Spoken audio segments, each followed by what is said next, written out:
This is Andi Purewal for Boxing News. I'm joined by trainer Buddy McGirt. Buddy, it's take two for us. We're doing a second interview. I'm getting my money's worth out of you today. I appreciate you doing two interviews with me. How are you? I'm great. I'm glad to hear that, buddy. Obviously, just a few other topics I want to touch on now. I've got a bit of your time. The boxing world keeps moving. Some fights I just want to get your take. Canelo-Crawford, buddy. A lot of people seem to be talking about the weight factor for Terence Crawford, how he'll come in for this fight. How much of a factor is that going to be, and is that going to be the decisive factor in this fight? I like Crawford, but I hope he doesn't come in at 168. I hope he comes in a little lighter. And people are going to say, why do you say that? Because if he comes in at 168, right, by fight night, he's going to be 178. Is his body ready to carry that kind of weight for 12 rounds? So I think he should come in 60. You know what I mean? You know, bigger's not always better. And as crazy as it may sound, the lighter he is, to me, the better he's going to be. But I still pick Crawford to win the fight. So you actually pick Crawford regardless to win? Yeah, regardless, I pick Crawford. What makes you feel like Terence will win? I just think that he's got the style to give Canelo trouble. You know, Canelo, not taking nothing from Canelo now. No, he's the best out there right now. The two best fighters in the world are fighting on that day, which is great. That's a fight that I want to watch on TV, not live, on TV. So you can sit and just watch the instant replay, you know, and get a good feel of it. When you're live, if you turn, you might miss something, you know what I mean? But if you're in front of the TV, you don't miss anything. But I just think that he's got the style, you know what I mean, to beat him. What's the key for him then to come out on top in that fight? He's got to stay focused from ding to dong, from the first bell to the last bell, and give Canelo different looks. You can't give Canelo the same look because he'll figure you out. And if Canelo figures you out, then, I mean, but if you got to give him different looks, you got to give Canelo different looks. You can't give him the same look every round. After Canelo became undisputed at 168, a lot of people started to suggest maybe he's slightly on the decline. Maybe after the Bivol fight even, he started to look like he was slowing down a bit. Do you see a version of Canelo which is on the decline? No, I think Canelo does just enough to win. He fights to the level of the opponent. And I think that's why he wants that Bivol rematch. I mean, because I think he slipped up and a little underestimated Bivol a little bit. And he knows what he did wrong. And I think that he wants to get that back because he feels he can get that back, which, you know, that's what champions do. But I just think that when he's fighting certain guys, he just does just enough to win. If he doesn't have to overexert himself, he's not. And that's what I love about him because, you know, he'll come out a couple of rounds. I'm like, yo, let's leave. This fight's over. Canelo got him figured out. He's got him in his hip pocket. He can knock him out if he wants to. Do you think Canelo, back up at 175, could defeat Dimitri Bivol, or do you think that's just a bridge too far now? I think that he can beat Bivol, but he doesn't have to come in. This is what I believe. Because you moved up in weight doesn't mean you got to weigh that weight. You know what I'm saying? You know, I mean, people are like, oh, no. I'm like, listen, I'd rather be 7 pounds lighter than 10 pounds heavier. A man who had been linked with Callum, a man who'd been linked with Canelo, is fighting Anthony Yarde, Benavidez. What do you make of that fight, buddy? I think Benavidez wins it. You know what I mean? I just think that he has a style that you know, Yarde is very defensive, very good.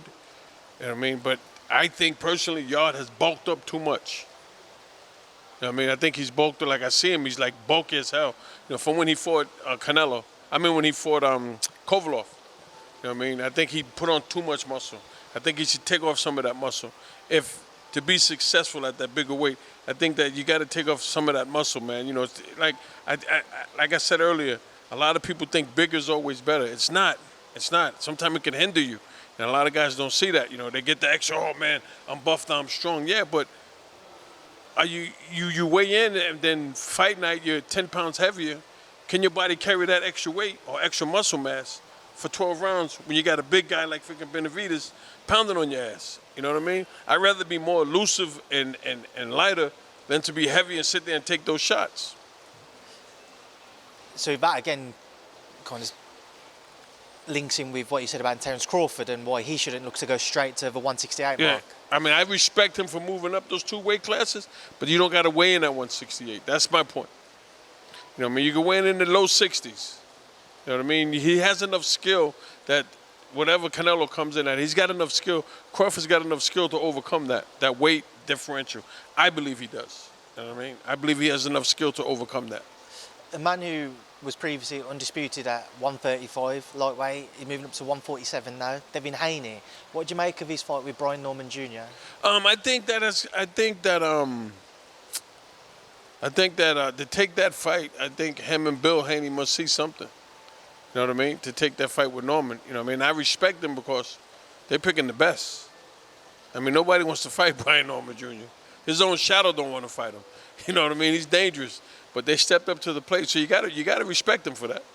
On the back of Haney's performance with Jose Ramirez, a lot of people questioning kind of like his punch I didn't see out. the fight. Okay. I didn't see it, so I can't comment on it. I didn't see the Ramirez fight. So just to kind of give a little bit of an overlook on it, a lot of people questioning his punch output on it. He was very defensive minded, kind of moved around the ring for the majority of the fight. Right. Going in with somebody like Brian Norman Jr., how risky of a strategy can that be because you know the power he possesses? I think that what he probably did in that fight with Ramirez, that's who he fought.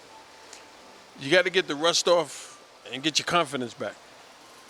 And I feel like now he feels like he's got his confidence back now. So okay, now I passed that test to himself, not for the. He passed a test for himself, not for the public. I mean, sometimes as fighters, we have a mental test that we have to give ourselves sometimes. You know what I mean? To see if we can pass that test. And he passed it because his next move, he didn't say, okay, give me another guy like Ramirez. He said, give me the best. And he took Brian Norman. It's a fight we never got to see, but if Brian Norman and Boots had managed to get a unification on a 147, what would have been the difference between the pair of them? That's a fight would have been great for boxing. Boots and him. That'd have been a great fight for boxing, man. Who would you have picked? The black guy. It's not the first time you've said that to me, buddy. Okay, moving That's on. a fight. To me, that's a fight I'll go see personally. Because Is that a pure 50-50 for you? that's just a fight of 2 pure good fighters, man. That you see them do shit that guys don't do. You know, Ennis does shit that guys don't do. Norman does stuff that guys today don't do. You know what I mean? You know what I mean? Majority of these guys is trying to do the Mayweather shoulder roll. These 2 guys got their own style and they're good at it. You know what I mean? Their dads did great with them and they're very good at what they do. So that's a fight I'll pay to see that fight live. One of the best fighters of this past generation, buddy Andre Ward, has had a few back and forths with Anthony Joshua over social media. Andre somewhat seeming be interested in a potential fight with Anthony Joshua.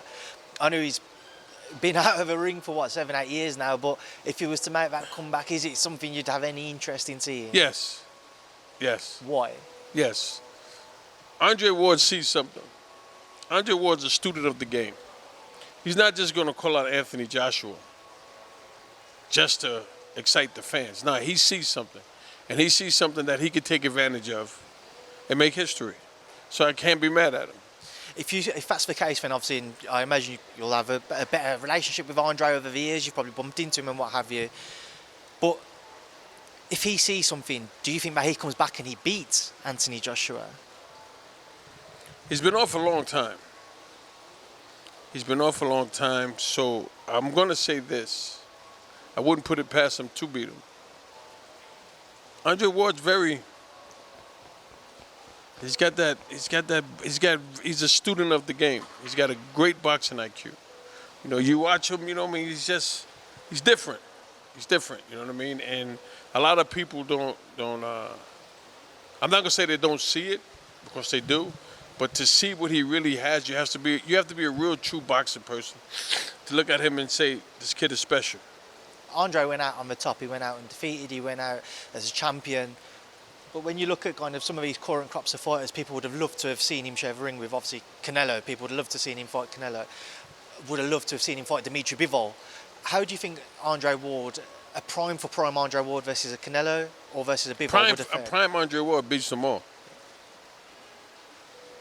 He's a student of the game. Very few guys are students of the game, man. Canelo, I gotta honestly say, since the Mayweather fight, Canelo became a totally different person, different fighter. You know, phenomenal. You know, him and Ward would have been a serious chess game. You know what I One mean? for the boxing purists. Fair. Yes, that would have been a serious. I think that personally, Ward beats he beats Bivol. He beats him easy. To me, he beats Bivol easy. Canelo, on the other hand, different. You know, they say styles make fights. I mean, Bivol has a style that gives a lot of guys trouble. He won't give Andre Ward trouble. What makes you feel like he wouldn't give Andre trouble? Bivol is like Usyk. They get you to dance till they beat, right? You dance. Once you dance till they beat, after 2 or 3 rounds, you're done. Andre Ward's smart enough to know I can't dance to Bivol's beat. He's got to dance to my beat. And he has the ability to make him dance to his beat. That's why none of these guys can beat Usyk. Because Usyk comes out and he lures them to sleep with some. I mean, I give Usyk credit on how he does it. And these guys, they dance to his beat. And once Usyk figure out you dancing to my beat, then he takes it to you. If you notice, when he fights a couple rounds, he just boom, boom. And then after a couple rounds, he picks it up because now he says, I got you now. You dancing. He makes you think you're in control, but you're not. That's what Usyk does. He makes you think you're in control, but nah, he's got you where he wants you. And that's what Bivol does. But Bivol can't do that to Andre Ward. Andre Ward's got too much of a boxing IQ. Do you think there's anybody who can defeat Alexander Usyk? Exclude Dillian from it because you train him. Is there Right. anybody you think could defeat Alexander Usyk? I'm good. You're going to say I'm crazy. There's a guy that can beat him, right? But he's already beat this guy twice. And I'm not talking about Tyson Fury.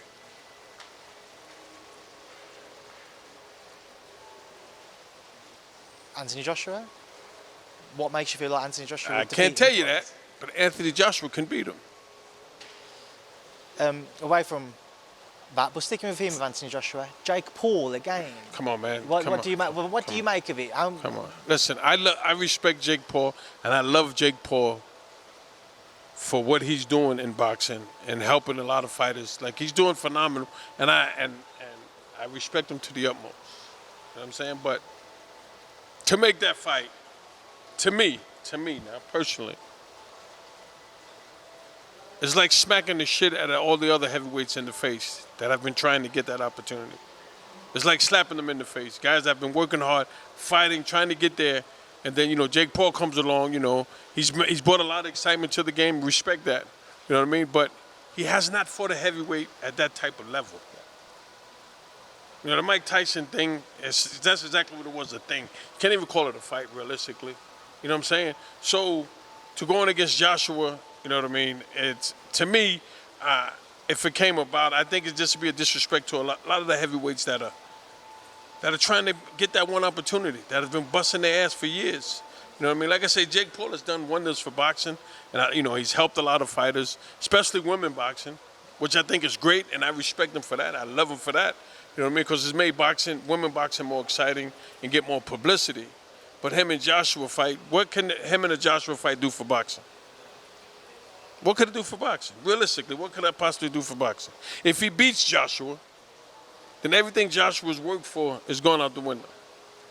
If he loses to Joshua, it's like, okay, well, Joshua, you beat him because, you know what I mean? It's not like him and Joshua need the money. You know what I mean? So are they going to fight for a title?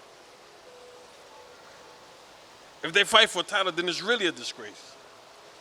You know what I mean? If they say, okay, he's going to fight for this interim title, that's bullshit. Realistically, think about it, man. All the heavyweights that are up there struggling, trying to get that opportunity. You know what I mean? Guys that are number one. You get guys that are number one for years, never get a title fight. They number one for years. Then the guy comes along and gets a title fight. Is it fair? That's the question. That's the word I'm looking for. Is it fair to the other fighters? Buddy, just last fight I want to touch on. It's just been announced, a rematch between Chris Eubank Jr. and Conor Benn. Do you expect it to be repeat or revenge? Well, I'm gonna be honest. I did not see the first fight. I heard it was a good fight. I did not see it. We have more intrigue to watch a second fight now that you know the first fight was. Oh, definitely, without a doubt. You know what I mean? When we talk about natural size differences and obviously Conor moving up in weight, what would you say to him going into a rematch with Chris Eubank Jr.? It's hard to say that because I didn't see the fight. So it's hard for me to make a statement because then I make a fool of myself. I could say A and he probably did B and C, or he probably did A already. You know what I'm saying? So I really, all I can say to them is, to both of them, is the best of luck to you guys, both of you, and I respect you guys for fighting each other again and keeping boxing to the point where the best are fighting the best. When guys like you step up and fight each other, that makes other guys in other weight classes step up and fight the best. Because when you're a champ, you don't want to be overshadowed. You know what I mean? You want to, he fought him, he's the best, okay. And I'm glad boxing's coming to that right now. So to both you guys, good luck and God bless to both of you. I know, obviously, as you say, you didn't watch the first fight, but does it bring back any sense of nostalgia? That was what the theme was in the UK, because obviously the wars that their fathers had, it brought that sense of nostalgia. Does it for you yourself? Boxing, I believe that's what boxing needs, man. You need fights like that to bring boxing back. You need fights with the top guys. You see, like everyone is always worried about losing your zero. You know what I mean? If you go out there and you fight the best, okay, nobody wants to lose, no. You know what I mean? But are you going to fight the best and risk it, or you're just going to fight guys you can beat to keep it? So the key question at the end of the day is, how do you want to be remembered when you leave the game? That's the key question. How do you know me? Usyk's fought everybody. He's fought everybody, you know what I mean? So that's why, I got nothing but love and respect because he's fought all the time. He could have said, I don't want to fight this guy. I want to fight this guy. So instead of making 120 million, I'll make 90 million. But I know I'm going to beat this guy. No, Usyk stepped up to the plate and fought everybody. Coming up from cruiserweight, you got to love and respect the guy for that. You got to. Buddy, I appreciate your time.